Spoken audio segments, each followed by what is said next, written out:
Il y a quelque chose qui peut vraiment bloquer le développement de votre activité si vous êtes solopreneur et si vous n'y faites pas gaffe.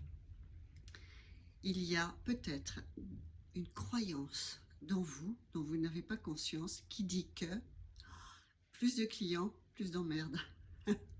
Ça semble super paradoxal, mais si on n'y fait pas gaffe, c'est comme si inconsciemment, il y avait comme notre système protecteur qui met en place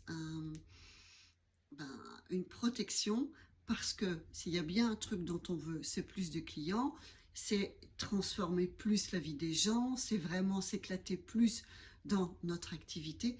Par contre, on n'a absolument pas envie d'avoir plus d'embêtements et plus de problèmes à gérer.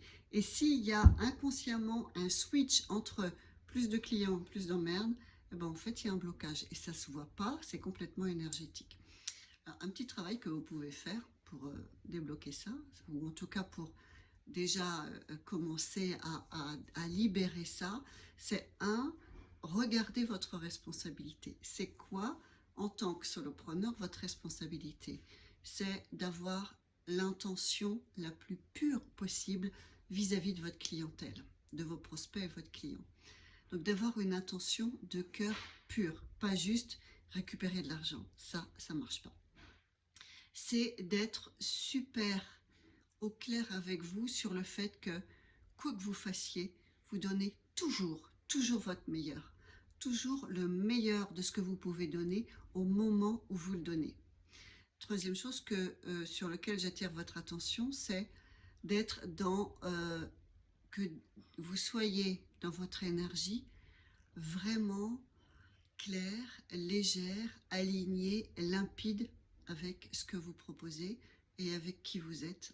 Vous n'avez pas la responsabilité de tout savoir. Et puis, vous n'êtes pas responsable de ce que les gens vont faire de ce que vous dites. Alors, je mets dans l'autre sens, ça va être plus simple. C'est vous êtes responsable de ce que vous dites. Vous n'êtes pas responsable et encore moins coupable de ce que les gens vont comprendre.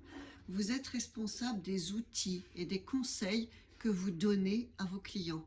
Mais vous n'êtes pas responsable des résultats ou des non-résultats qu'ils vont obtenir ou pas, s'ils les appliquent ou pas, vos conseils et vos outils. Vous voyez ce que je veux dire? Il y a une super différence entre ce que vous amenez dans la prestation et la responsabilité de vos clients à utiliser et à mettre en place ce que vous leur avez amené. C'est vraiment chacun son bout de l'histoire, son bout de la relation. Et ça, c'est hyper important parce que vu sous ce prisme-là et vu sous cet angle-là, ben finalement, plus de clients, ça ne fait pas plus d'emmerdes à gérer, ça fait juste plus de vie que vous aidez à transformer, plus de soutien que vous apportez à encore plus de personnes. Ça fait plus de gens qui changent leur monde, ça fait plus de gens plus heureux, plus libérés, plus créatifs. Excusez-moi, un appel.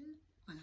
C'est hyper important de se positionner dans cette façon de voir les choses, parce que ça va tout changer quand vous allez aborder le fait d'intégrer plus de clients dans votre business. Dites-moi ce que vous en pensez, j'aimerais bien qu'on s'en parle. Je vous dis à tout plus, bye bye.